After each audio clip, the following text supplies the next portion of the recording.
I'm going to ask, I have a patient who has had Parkinson's. She's a lovely, lovely person, beautiful person.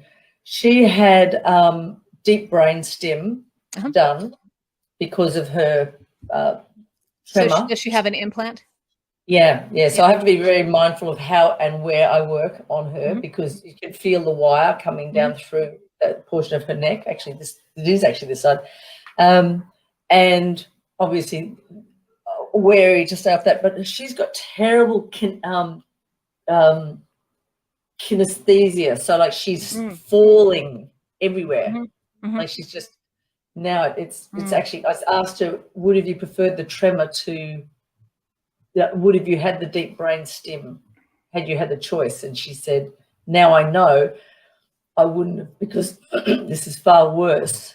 Even though her voice is better, she can speak without all of the other side effects of Parkinson's, the swallowing reflex issues. Right. But she's in a terrible state. How have you got experience with people that have had the DBS or deep brain stim, and how we would treat them as therapists? I don't have personal experience with it. It would be something I would love to look into. And so I would love to invite you, Paula, to just write me a couple of sentences about what you just said. And may I have your permission, please, to use it on I Have a Client Who, because I have been begging people to send me a story about Parkinson's, which is one of my favorite things to talk about. Yeah. So she's great. She turns. If she turns on the spot, that's when she goes down. She's fine walking forward and back. But so she's got a little bit of the Simone Biles thing going on, right? When she turns, she gets the twisties. She loses her sense of proprioception. Yeah, maybe. Yeah. So is it her experience then that this just happened since the device was put in her brain, or was it okay? All right. So that's a complication of the device. And that would be the way you'd want to look at it, right? Complications related to DBS.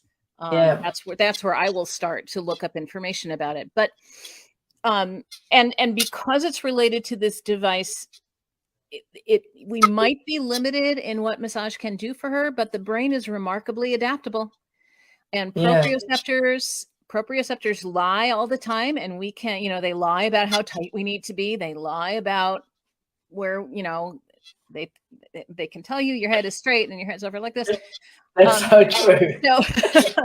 So we can, to a certain extent, proprioceptors are our favorite part of the nervous system, right? Because we can have some nice interaction with them.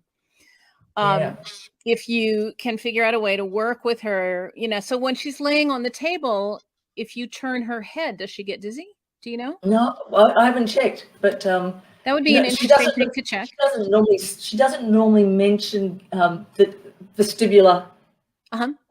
She doesn't normally complain about vestibular in the brain stuff. She just goes, if I turn too quickly, that's when I just topple. So, all right. So maybe it's vestibular, maybe it's something else. In any case, there is also some nice data on massage and falling risk. Oh, okay. That's cool. And so that would be something that I will look into when I prep that podcast. But and some of that is really super simple, like working on people's feet and then doing a timed up and go test, right? For how hard it is for people to get up from a chair to walk across the room. But some of that research also involves balance boards and some other things. So there's some nice information about massage therapy for elders and falling risk. It's hard to demonstrate massage reduces the risk of falling, right? Because you would need thousands of participants over years of time to compare the number of falls among this group versus among that group. But when people report, I feel so much steadier on my feet now, that's a nice outcome. So that's where I would start is looking at, there's some data on how to help people feel steadier on their feet. And I think that's a good place. That's a good place to start.